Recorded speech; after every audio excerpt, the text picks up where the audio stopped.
معشر الإخوة الكرام والأخوات المحترمين والمحترمات، مرة أخرى السلام عليكم ورحمة الله تعالى وبركاته. أنا أظن أن هذا اليوم يوم سعيد إن شاء الله الرحمن الرحيم، وإذا علمتم سبب سعادتي ستستغربون. أنا أظن أن هذا اليوم يوم سعيد لأن عددكم قليل، وإذا ربما سيسمح لنا الظرف عددكم قليل نسبيا، ما بطبيعة الحال ماشي قليل. هذا رجعنا للبركة عاود، تحدثنا على السعادة كاع. الحمد لله فيهم البركة إن شاء الله. عددكم قليل نسبيا للقاءات الأخرى التي يحضرها المئات. ذلك سوف يسمح لنا أن نتحاور بعض الشيء. أولا أظن أنكم يعني تعرفون ماذا أقول اون جينيرال، يعني علاش كنركز داكشي. غنعاود لكم داكشي، ضروري غادي نعاود لكم داكشي، ولكن غادي تكون فرصة إن شاء الله الرحمن الرحيم إلا ما عيتيوش باش نسمع منكم نتحاور معكم، لأن هذا مهم. الأخ في كلمته الترحيبية الجميلة والبليغة وإن كانت مقتضبة في الحقيقة قال كل شيء. قال ودي بالمناسبة بعد باش نبدأ، اللي كنسمع شي أخ أوتي يعني فن الخطابة، القدرة على التقاط اللحظة، كنفرح وكنقول إلا بغى الله هذا واحد المعطى أساسي لمستقبل واعد. لأننا في حاجة إلى من يتحدث عنا، يتكلم بما نحن مقتنعون به ويشرح ذلك للناس وإلى آخره. بطبيعة الحال كذلك يقومنا ويصوبنا إذا أخطأنا إلى آخره. فحين أرى أحدا من إخواننا يعني، لأن كثير من الإخوة يعني أتاهم الله يعني كفاءات ولكن ينكمشون. لماذا ينكمشون؟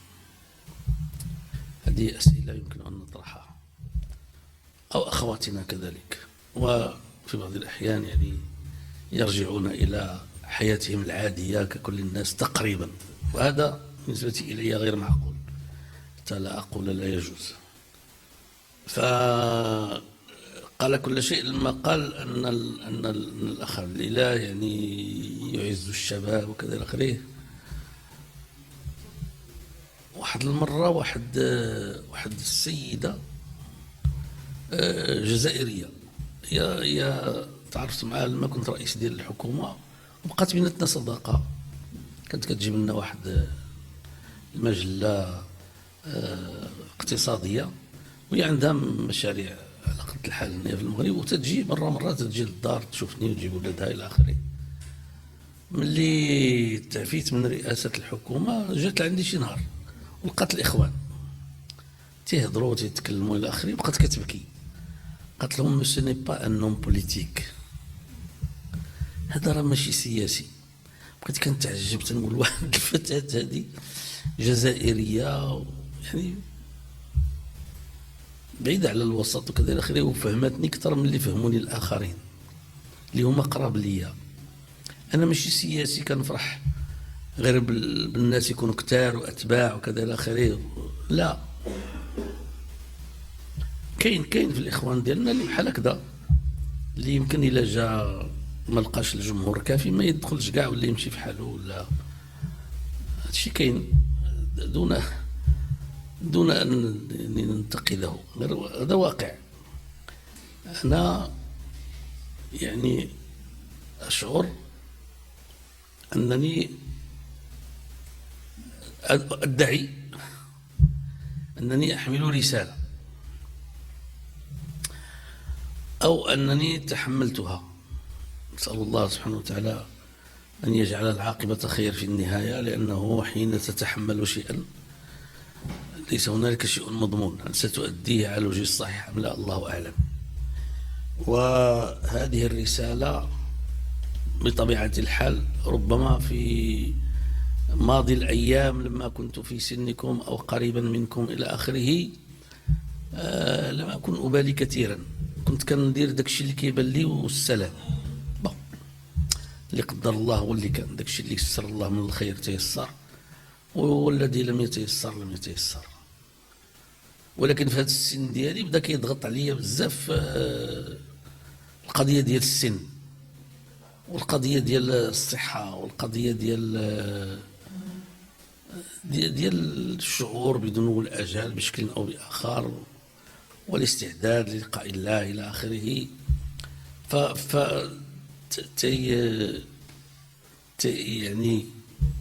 يعني يسكنني هاجس ربما حتى غير مشروع وهو كيف سيكون الأمر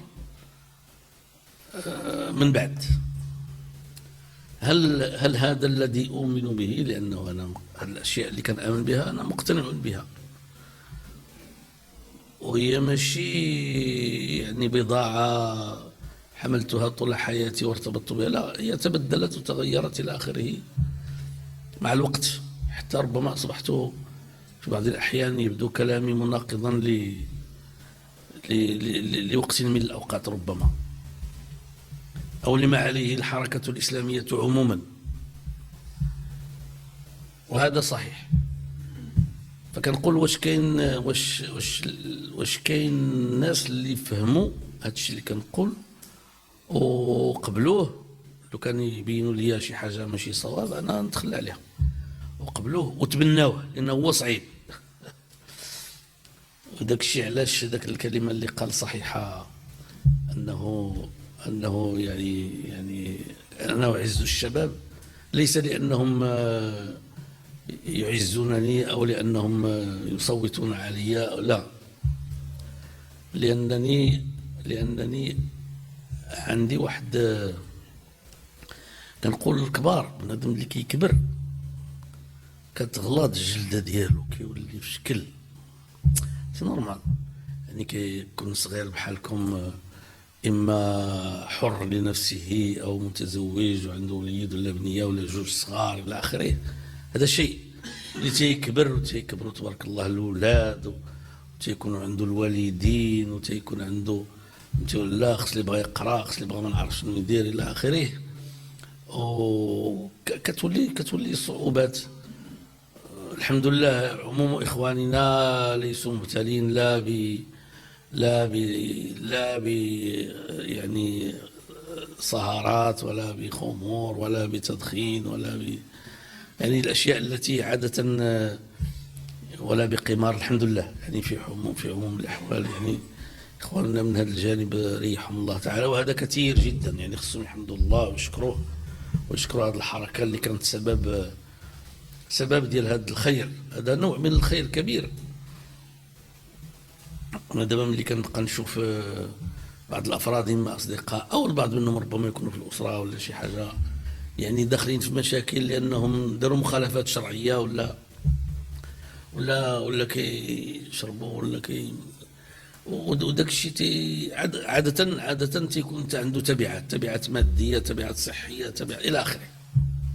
ملي كنشوف هذا الشيء كنبقى نتعجب، تنقول فين تيمشي العقل ديال الانسان؟ ما معنى هذا انسان عنده 60 عام و70 عام وكبر بعقله وشخصيه ولا اطار ولا هذا، ومع ذلك باقي كتلقاه يعني كيتصرف التصرفات ديال المراهقه. كنبقى نقول كنحمد الله سبحانه وتعالى وكنشكره انه يعني عافانا الله سبحانه وتعالى، عافانا من هذه البلايا. ولكن وهذا في حد ذاته كرم عظيم من الله سبحانه وتعالى، خصكم تعرفوه. هو في الحقيقه هذا الشيء هذا كيمكن له يكون حتى موضوع دراسه، يعني شنو كيستفد الانسان ملي كينتمي للحركه الاسلاميه في مختلف المراحل ديال الحياه ديالو. راه دابا غير الثقه الاخوان اللي مزوجين، ما عرفتش كاين هنا بزاف اللي ما مزوجينش، ما عرفت، قال لي كلشي مزوج واقيلا ياك، عليها ساكتين. انت باقي ما تزوجتيش، مسكين. مسكين مسكين مسكين، لا مسكين مسكين.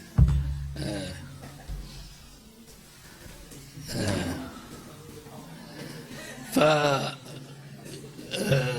كان عندي واحد صاحبي سيكليست كيصاوب لي الموطور وداكشي، ما تزوجت عطار. واحد النهار قلت له الا تزوجتي السي مصطفى نعطيك 500 درهم. بون هذيك الساعات 500 درهم ماشي، انا كنمشي غير بالموطور. فعلا تزوج وخد هذيك 500 درهم ومشى غبر واحد السيمانه ورجع داير في يدو الحنه وداك الشيء.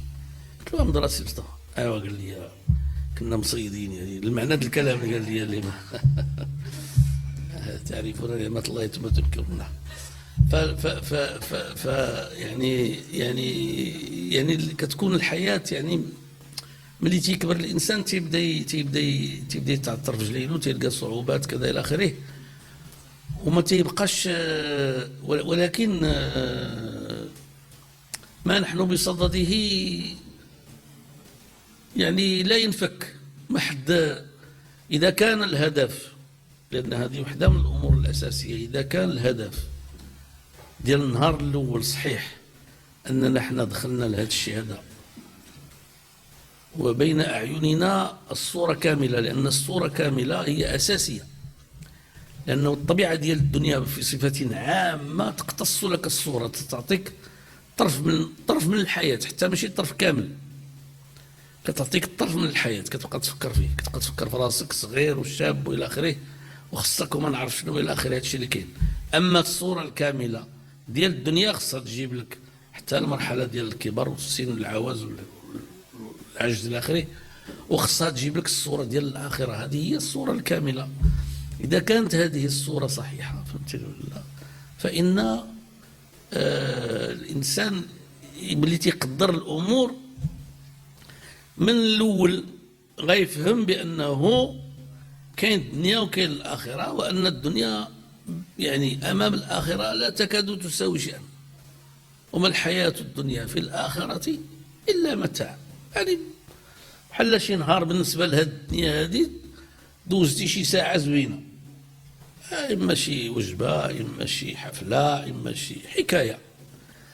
هذا الذي فكيف يمكن ان يغامر الانسان بشيء يعني لا ينتهي؟ عن اليمين جنة عرضها السماوات والأرض، وعن الشمال نار وقودها الناس والحجارة. هذا ما يمكنش، مستحيل، لا يستقيم. فكي يستقر في الذهن ديال الإنسان أنه الهدف الأول والأساسي والرئيسي في حياته، لأنه دائما نبقاو تنظروا لنفوسكم يعني كمخلوقات. شتي ملي كتلقى شي حشره صغيره وكدير لها بسط كتمشي، راه هكذاك في اي لحظه يمكن لك تنتهي. مخلوق، انت مجرد مخلوق، انت ماشي اله وماشي ملك، انت مجرد مخلوق بسيط، وفي اي لحظه يمكن ان يتوقف كل هذا، كل شيء، هذا الشيء اللي كتجريو عليه دابا وداك الشيء كله يمكن له يتوقف في اي لحظه لا قدر الله، لسبب او لاخر. مؤخرا سمعنا شي واحد مات وسولنا، قال لك صحيح الجسد ديال داك الشيء، دخل للدار وقيلا الصباح جاو يفيقوا ما لقاو ما يفيقوا، صحيح وشاب مازال. دابا فالت ليا باش نقدر نقول لكم بالضبط يعني. فالدنيا هي هذه، وما عند الله سبحانه وتعالى خير وابقى. الله تعالى كيقول هذا الكلام باستمرار: ولا الاخره خير لك من الاولى، انت ولا وابتغي فيما اتاك الله الدار الاخره ولا تنسى نصيبك من الدنيا الى اخره. الصوره الحقيقيه التي نؤمن بها هي انه ان كان هنالك شيء يستحق ان يكون هدفا اولا، ماشي معنى غادي تخلوا على الدنيا، لا، اولا او اسماء، فهو وجه الله، وهو تبعا لذلك ان قدر الله الفوز بالجنه والنجاه من النار. هذا الشيء اللي كاين. إذا كانت هذه الأمور يعني صحيحة، فواخا تكبر واخا تعيا ما خصش هذا الشيء هذا تخلى عليه، لأنك هذا الشيء كتعملو الواحد السبب هذه غنرجعوا لها، ولكن ان هذا الشيء هذا واخا تكون كبرتي ملي تيكون الانسان صغير كيجيه سهل يتجاوب مع المبادئ والقيم والاخلاق وكذا. ملي تيبدا يكبر وتيبدا يخاف على الاولاد وتيبدا يخاف، وهذا الشيء راه طبيعي عند كل شيء. يعني الانسان يعني كيتقال. قال صلى الله عليه وسلم: انكم الاطفال انكم لتجبنون وانكم لتبخلون وانكم لمن روح الله. فكنقول انا هذو الكبار كنقول لهم وتيقولوا لي، وهذه 40 عام وانا تنقول لهم شحال؟ شي 40 50 عام تقريبا. 75 في سبتمبر 75 تلقيت مع الحركه، دخلت لها في ابريل 76. في المؤتمر غنكون كملت 50 عام. فهمتيني ولا لا؟ يعني 50 عام. حتى انني سولتهم اللي تلاقينا في الدار البيضاء كندور وجهي لقيت غير الشراف بحالي اللي عاش معايا 30 عام، اللي عايش معايا 40 عام، اللي عاش معايا القليل غيكون عاش معايا 20 عام ولا 25 الى اخره. قلت لهم: واش باقي ما عيتيوش مني؟ قال لك: لا، باقي ما عيناش منك. بون، ما حد باقي ما عيتيوش مني، شي بس ما كاينه حنا هنايا. فلنقول معشر الاخوه الكرام انه انتم كشباب، يعني كنقول هادو باقيين صغار وباقيين ويمكن يقبلوا مني هذا الكلام ويتبنونه ويبنون عليه ويشتغلون به حاليا، حتى انا باقي معكم الى ان يشاء الله، ومستقبلا. هذا هو المهم، مستقبلا، حتى اكون مطمئنا ان ما نحن بصدده هو شجرة طيبة تؤتي أكلها كل حين بإذن ربها. ولكن هذا الشيء علاش قلت لكم؟ لأن هذا في الحقيقة ماشي شغلي أنا، هذا الشغل ديال الله سبحانه وتعالى. ما أنا إلا عبد من عباد الله يسرني الله سبحانه وتعالى لأقول هذا الكلام الآن، وسأغادر كما غادر من هم أفضل مني مئات وآلاف المرات. ويعني ولكن مع ذلك البشر هو هذا. كنتم شهداء إذ حضر يعقوب الموت، يعني قال: ما تعبدون من بعد. إذ حضر يعقوب الموت إذ قال لبنيه: ما تعبدون من بعدي؟ قال: نعبد إلهك وإله آبائك إسماعيل وإبراهيم وإسماعيل وإسحاق. فكيبقى هذا لو سوسي ديال من سيتحمل هذه المسؤولية بعدنا. ولكن لحد الآن ما زلنا مع بعضنا، فدعونا نتحدث عن. أنا غير حاولت أن أشرح لكم ما قاله الأخ الكريم والإخوان ديالنا الكرام.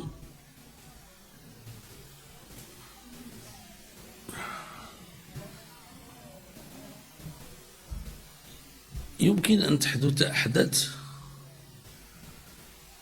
الإنسان يتساءل فيها: هل ما يزال هنالك معنى؟ يعني تسمعونني جيدا ياك؟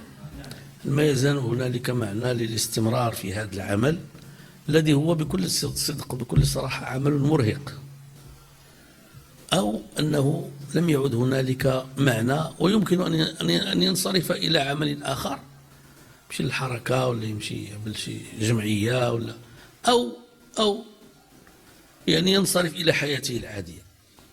أنا اسمحوا لي نقول لكم أن العمل السياسي هو عمل مرهق، وهو عمل فيه عنت شديد، ولكن لعله ربما من أفضل الأعمال عند الله. والدلائل على ذلك كثيرة، ومنها قول رسول الله صلى الله عليه وسلم: 7 يظلهم الله في ظله يوم لا ظل إلا ظله، أولهم إمام عادل. ثم جاءت بعد ذلك أصناف أخرى، تعرفون الحديث أظن بدون شك. هذا الإمام العادل يعني ماذا يفعل؟ ماذا يمارس؟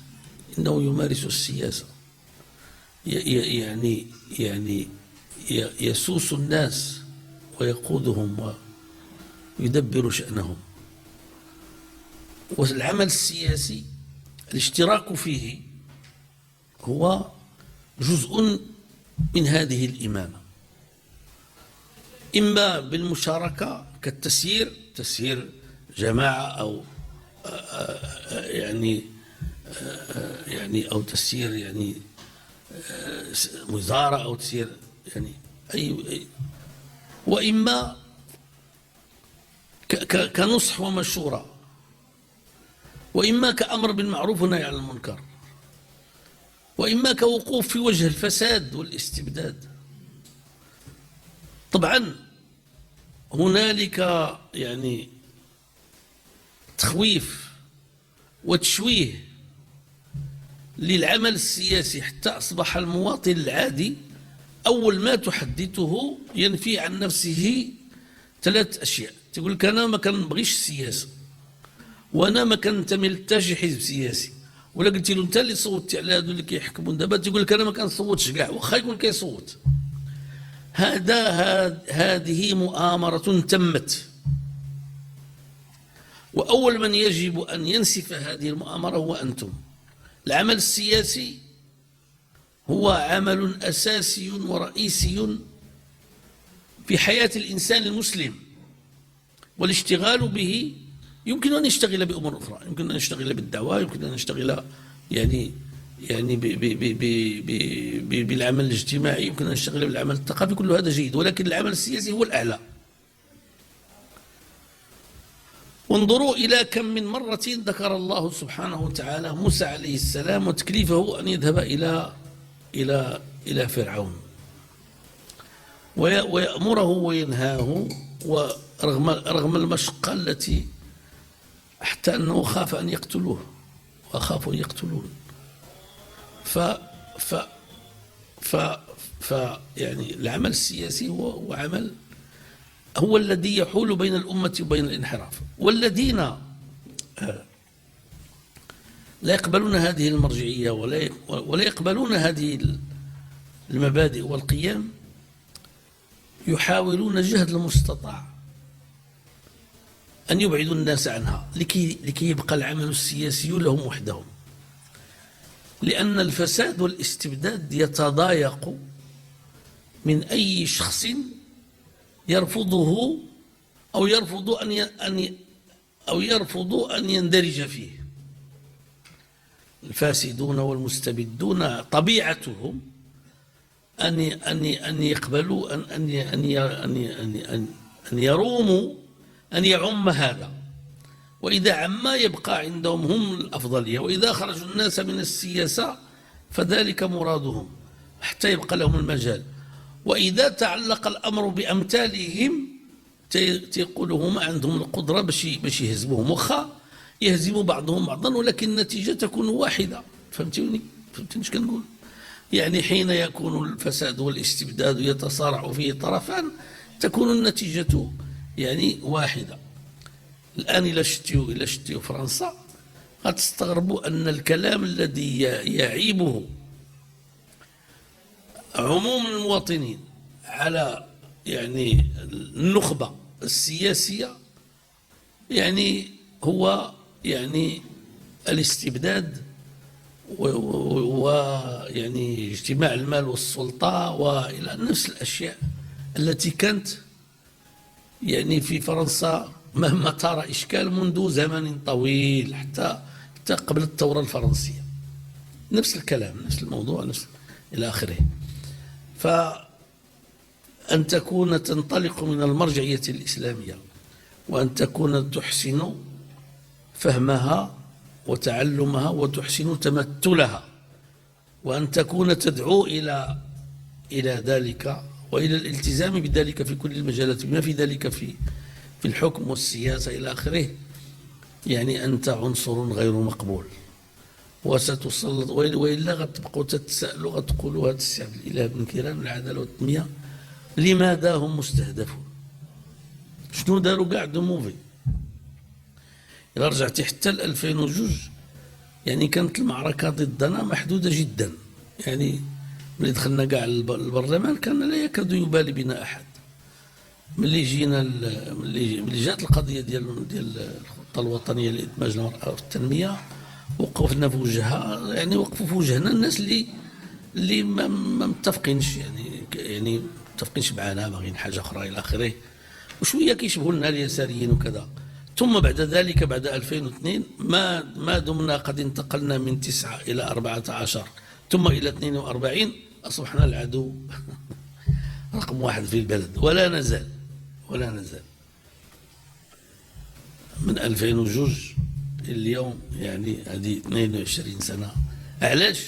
شنو عمرنا درنا لهذه البلاد؟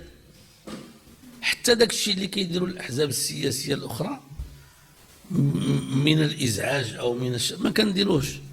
ربما عمرنا ما درنا شي مسيره، ياك حنا ما عدا المسيره ديال الدار البيضاء هذيك اتفاق مع الحركه بالخصوص، فهمتيني ولا لا؟ ما عمرنا درنا حتى مسيره، ما درنا اضراب، ما درنا.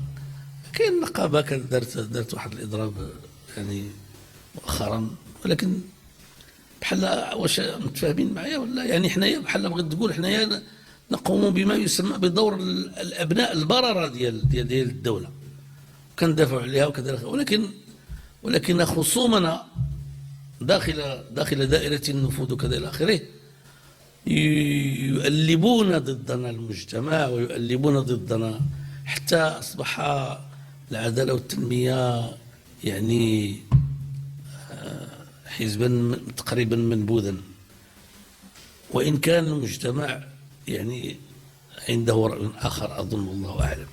ولو كان لم يكن عنده رأي آخر لما انتقلنا من سنة 2000 و 2011 من 107 بعد 5 سنوات من التسيير ل 125، خلافا لما هو إذا شئنا أن نقول جار به العمل، يعني عادة يعني بعد 5 سنوات الحكومات تفقد المشروعية وتسقط إلى آخره. فحنا الحمد لله خلافا لهذا من بعد راكم عارفين شنو وقع في الحكومة الثانية ديال العدالة والتنمية، أو التي ترأسها العدالة والتنمية. ولهذا هاد يعني المقاربة سيت ابروش، هاد المقاربة بغات اللي غادي يكون عنده القوة. قال تعالى: يا يحيى خذ الكتاب بالقوة. الذي سيأخذ، لأن هذا الشيء، هذا المنهج اللي كنتكلموا عليه هو منهج ثقيل. قال الله سبحانه وتعالى لرسوله صلى الله عليه وسلم: إنا سنلقي عليك قولا ثقيلا. راه ما يمكنش يكون تبدل هذا الشيء ويكون ولا هذا الشيء الذي نتحمله يعني ان شوكولا ولا ان بتي بان، وغادي تدخل العداله والتنميه وتنتقل من وضعيه لوضعيه وتولي رئيس جماعه ولا تولي وزير ولا تولي مستشار ولا تولي نائب برلماني ولا تولي سفير ولا جو نسي بلي ترو كوا. هذا الشيء راه ما كاينش. ما نحن بصدده ثقيل انسجاما مع طبيعته، لأننا في الحقيقة حين نقول أننا نتحمل المرجعية فنحن نتحملها بطبيعتها وهي ثقيلة. ما دام الله سبحانه وتعالى قال للرسول صلى الله عليه وسلم النهار الأول: إنا سنلقي عليك قولا ثقيلا، فهذا القول وهذه المرجعية ثقيلة وستبقى ثقيلة، لأنك لا تدعو الناس إلى أشياء يعني حلوة، وحلوة عند الله إن شاء الله الرحيم. أما الآن فأنت تتحمل مسؤولية وتدعو الناس إلى أن يتحملوا معك مسؤولية ثقيلة، فهمتني ولا لا؟ والناس ولكن هذه القضية هذه هي الأولى، هي هذه المرجعية اللي هي الأساس ديال هذا العمل. هذه المرجعية التي نتحدث عنها والتي هي يعني الأساس، والتي يجب، بغيتكم الإخوان ديالنا الشباب كنتمنى زعما من الله واحد الشكل أكاد أشبه الآية التي يقول فيها أو كالذي قال لوالديه أو كالذي قال أتى أو كالذي قال لوالديه أوفل لكما تعدان يخرج وقد خلت القرون من قبلي وهما يستغيثان الله ويلك آمن. أنا لا أقول لكم ويلكم، ولكن أتمنى أن تستوعبوا هذه هي النقطة نمبر 1، هي الأساسية.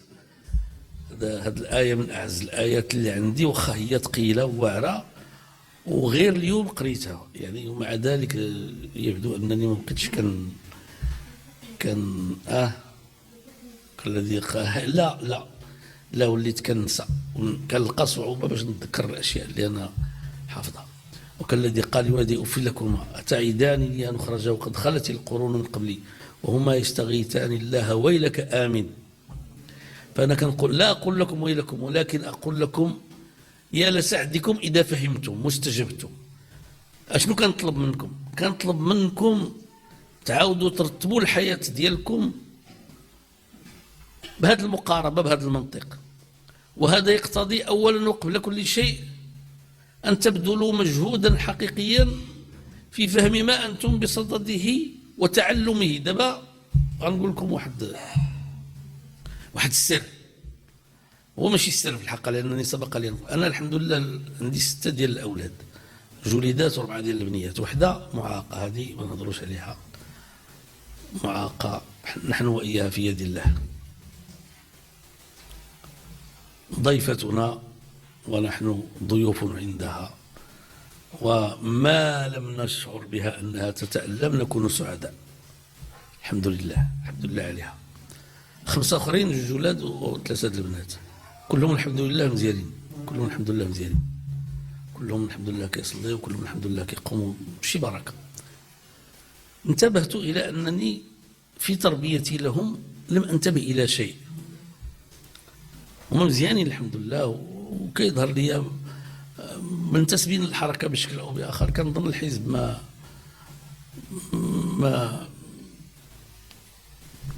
كاين فيهم اللي دخل شوية وما تحملش هذا الشيء ديالكم، فكتير لا وعاود خدا مسافة.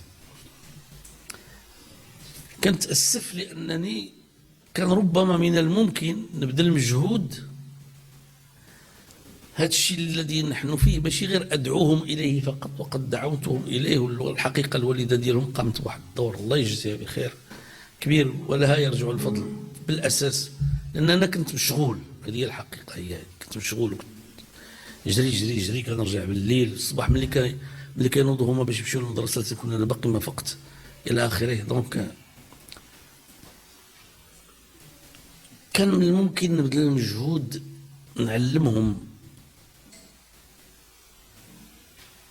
نعلمهم الأسس ديال هذا الشيء الذي نحن فيه أكثر،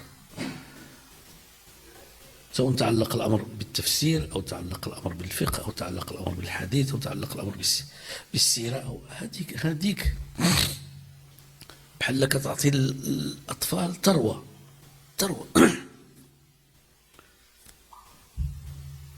أنا نقول لكم واحد الحاجة من هذه الثروة. لما وقع لي هذه القضية ديال هذه البدية هذه اللي هي معاقة في الأسرة ديالي، بطبيعة الحال الأسرة مشات وجات كلها هي أنا فون هانديكابي، توتالمون هانديكابي. أنا جاءتني آية، حضرتني آية، زوجتي بطبيعة الحال يعني تألمات كادت أن تنهار، ولكن الله سبحانه وتعالى ثبتها. وأنا جاءتني آية واحدة كانت بلسما لي في حياتي في هذا الموضوع. راه كاين اللي ملي كيوقع له لا قدر الله شي حاجه بحال هكذا كيفقد الصواب ديالو، تيبغي ينتحر كاع. الله تعالى كيقول لك لا تاسوا على ما فاتكم ولا تفرحوا بما اتاكم. دابا هذه واش ثروه ولا ماشي ثروه؟ هذه نعمه عظمى. انت دابا جاءتك مصيبه، هذه مصيبه ماشي نعمه بينها، ولكن هاد اللي ترى ما تاكل بوحدها، ما تتهضر، ما تتمشي، ما تخدم يديها، ما والو، الا يعني يعني آية واحدة تعالجك.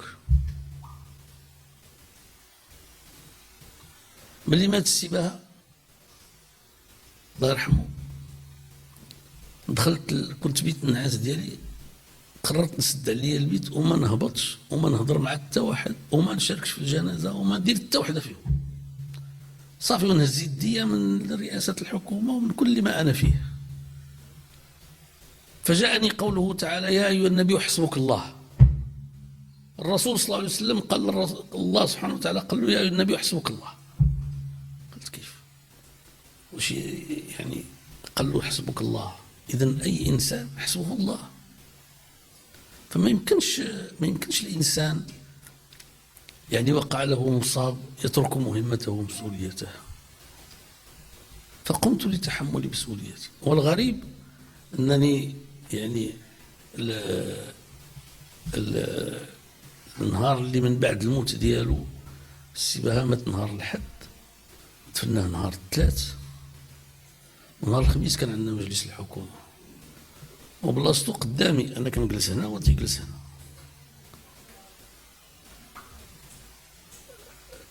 ما بغاوش يجلسوا فيها الوزراء. دخلت لقيت مزوار جالس من بعد بلاصتو اللي منو تيجلس فيها.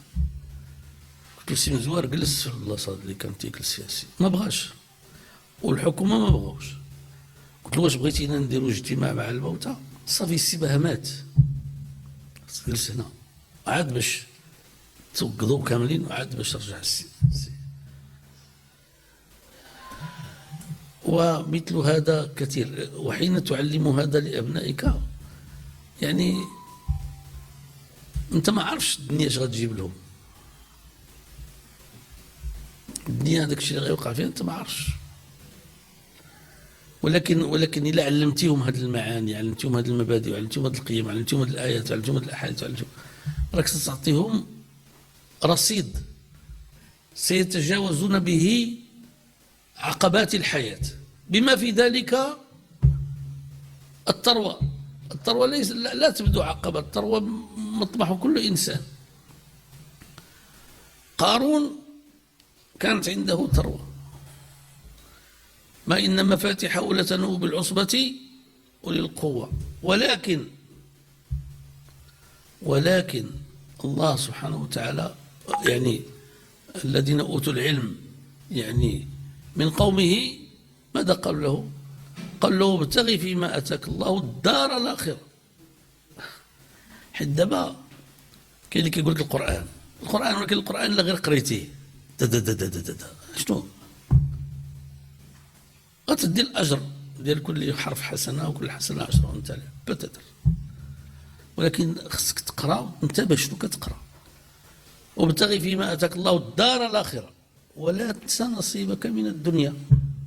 هذه الدنيا راه ضرورية وما تنساش النصيب ديالك، لا تهجرها مرة واحدة، ولكن الأساس هو أن تبتغي الأول ولم يفعل فخسفنا به وبداره الأرض. إذا علمتي هذا الشيء لوليداتك وكذا إلى آخره. فأنا أقول لكم هذا الكلام على أمل أنكم تتملكونه. هذا الكلام تنقول لكم هو غير إشارات، أما آية وحدة كافية. أحسن من هذا الدبلومات اللي عندكم وهذا الفلوس اللي عندكم، واخا كيظهر لي أنتم ما عندكم فلوس أنت لا عندكم شي بركة بطبيعة الحال. أنت لا الفلوس اللي خصها تكون عندكم، اللي ممكن تكون عندكم إلا بغى الله سبحانه وتعالى وكذا إلى آخره. كاين يعني الأمل في الله كبير باش يرزقكم إلى آخره.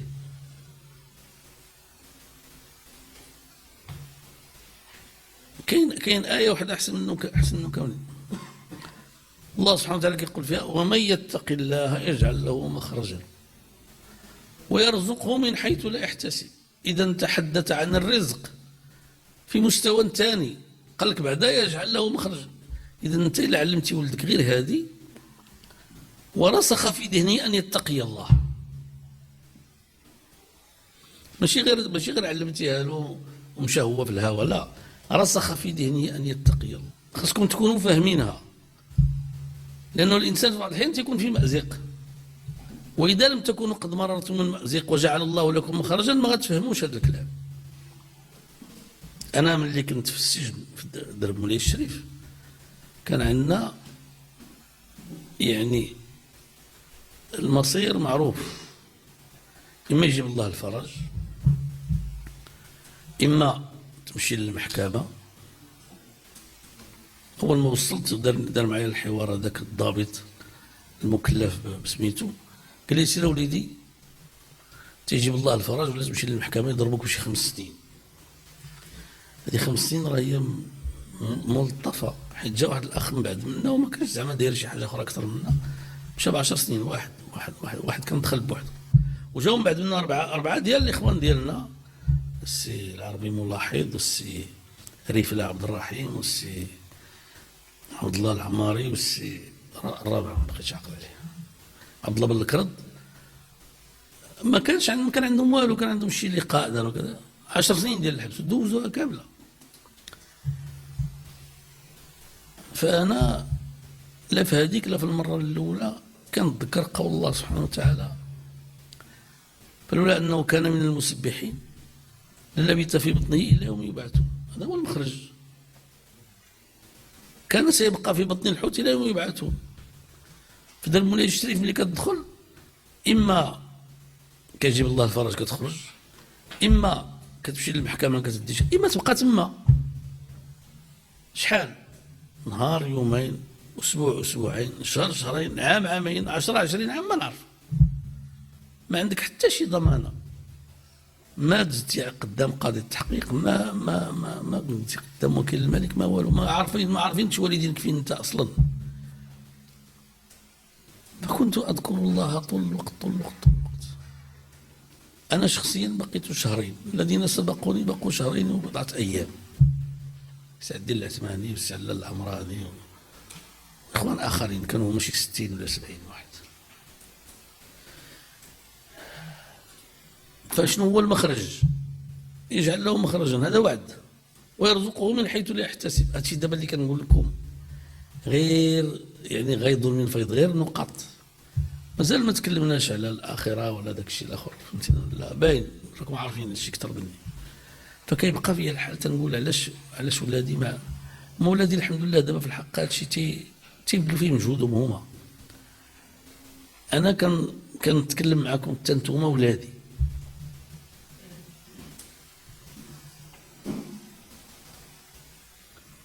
ومن خلالكم كنأمل هادشي، كنأمل أنكم سوف تجتهدون في تملك هذه المعاني وتملك هذه العلوم وتمثلها.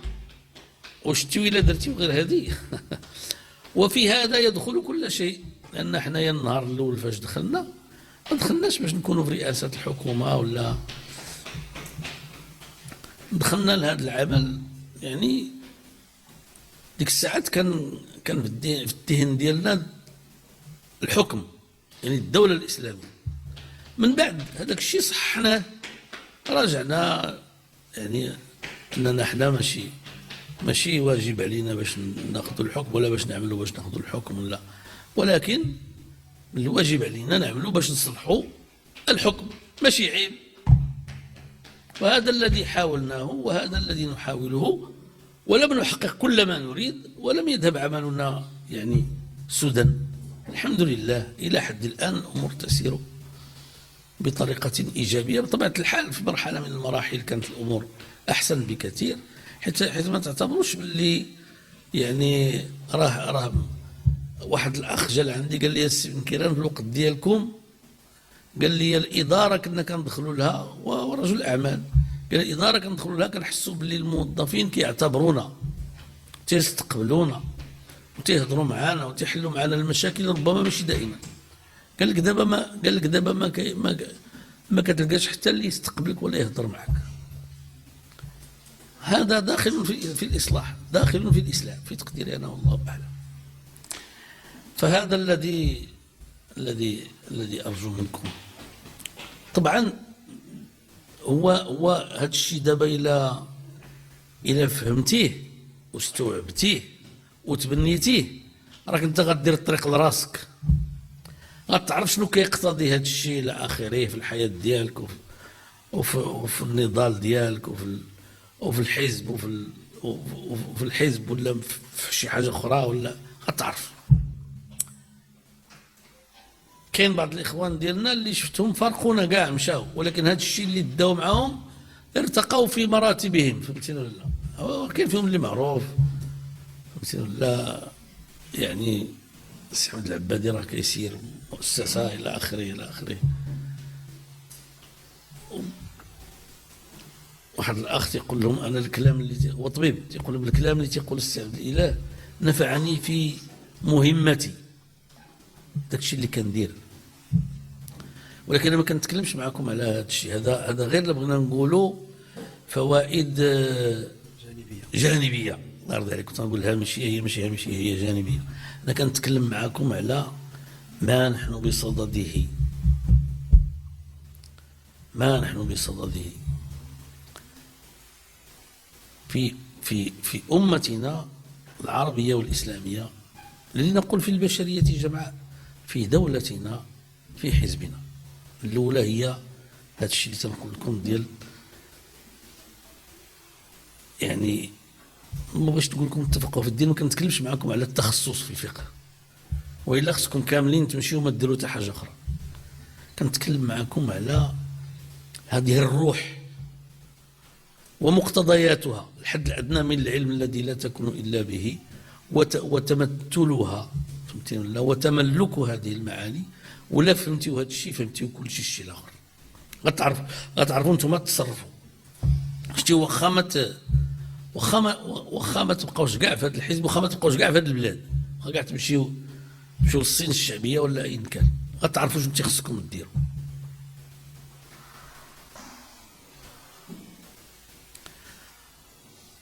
بعد ذلك يعني تيخص واحد النوع من حسن الفهم، باش الإخوان ديالنا بعدما يتبنون ويتمثلون ويتملكون هذه المعاني أن يتصرفوا بها. حيت دابا نقول لكم واحد القضية، اسمحوا لي عليها. دابا أخ معروف، مي كيسك صافا دير أخ، كيسك صافا دير. إذا كان أخ واحد الإنسان عادي في المجتمع، غادي جاي للجامع، هذه ما فيها شك، فهمتيني ولا؟ غادي جاي للجامع مزيان، ولكن سلوكه في الحياة، غادي جاي للجامع تيحافظ على الشكل إلى آخره، ومشغول غير مع راسو مع مراتو مع وليداتو، هذا شنو ربحنا منه؟ دابا سيدنا النبي صلى الله عليه وسلم ما الذي رفع من شأنه حتى تجاوز ثريا؟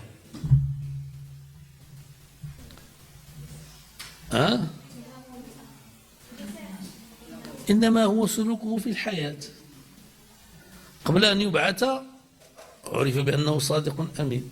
هل يتخيل أن يكون هنالك أخ غير صادق أو غير أمين؟ Et pourtant هذا الشيء كاين شي بركة منه لا قدر الله. ثم بعد ذلك هذا الإنسان المسلم يعني سوف يعرف بسلوكه، تيوقف مع الضعيف.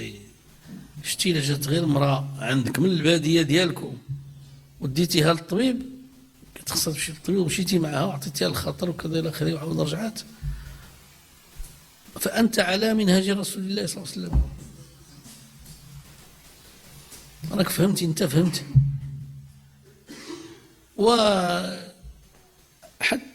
القطة والكلب وكل ذات كبد رطبة فيها أجر، وانت الهم ديالك هو الأجر، عند الله سبحانه. هذا النوع من السلوك. قولوا لي كم ترون أننا نمثله في هذا المجتمع؟ وخا عموم الإخوان فيهم خير، ولكن ملي كنوصل كنلقى في شي حي شي واحد كل شيء كيعرفوا، واللي قال للناس كيديروا هذاك الشيء وقف مع هذا وهذا، وماشي أخ، وتلقى شي أخ تما لا يعرفه أحد. إلا سولتيهم عليه تيقول لك راجل مزيان كيصلي الحمد لله، كسكسب لا يمكن. خاصك يعني دابا هذا الشيء هو الأصل، وتكون عنده نتائج سياسية بطبيعة الحال. الناس يعرفونك وشتي نقول لك واحد القضية. دابا الرسول صلى الله عليه وسلم الآن الحرب عليه لا تتوقف في الانترنت، ولا يبالي بها الناس، لأنه استقر في أنفسهم معرفة ما هو رسول الله صلى الله عليه وسلم والثقة فيه. تكبر الثقة. شنو هي الثقة الإخوان؟ شنو هي السياسة إن لم تكن هي الثقة؟ وبماذا تنشأ هذه الثقة؟ الناس كيشوفوك كان واحد الرصيد يجتمعوا اليوم بعد غد بعد غد بعد غد إلى آخره، فهمتوا؟ ولا كل نهار كيتزاد له واحد شوية، واحد الوقت الناس ما تيبقاوش يصدقوا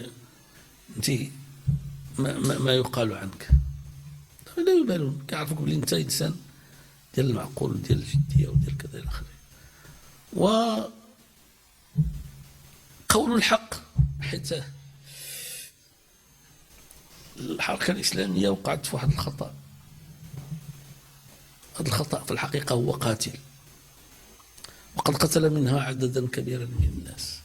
وانه الموضوع ديال الخلافه الذي شغل الحركه الاسلاميه اول يوم على يد السيد حسن البنا رحمه الله، وهذا صحيح، وأراد أن يعيد بناء الخلافة، وهذا من حقه في الأمة.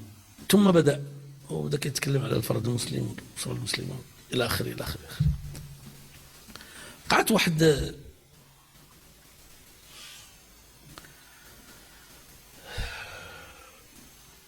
ما عرفش كيفاش ننتقل المنطق ديال إعادة بناء الخلافة من الدعوة إلى محاولة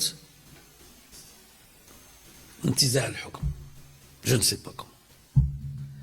وبدا كيظهر على الإخوان المسلمين تصرف ديال الناس اللي كيبغيو ينتزعوا الحكم، حيث كاين فرق كبير بين داك الشيء اللي عمل الرسول صلى الله عليه وسلم، وإن حكم ذات يوم وصل إلى الحكم، وتسلسل منه دول كثيرة، ماشي غير دولة وحدها، الأمويين والعباسيين والعثمانيين والدول اللي حكمت المغرب من الأدارسة المرابطين الموحدين، والدول اللي حكمت المشرق، والدول اللي حكمت إفريقيا، والدول اللي حكمت أفغانستان وإلى آخره، ومازال عطي يعطي. هذا الانتقال من الدعوة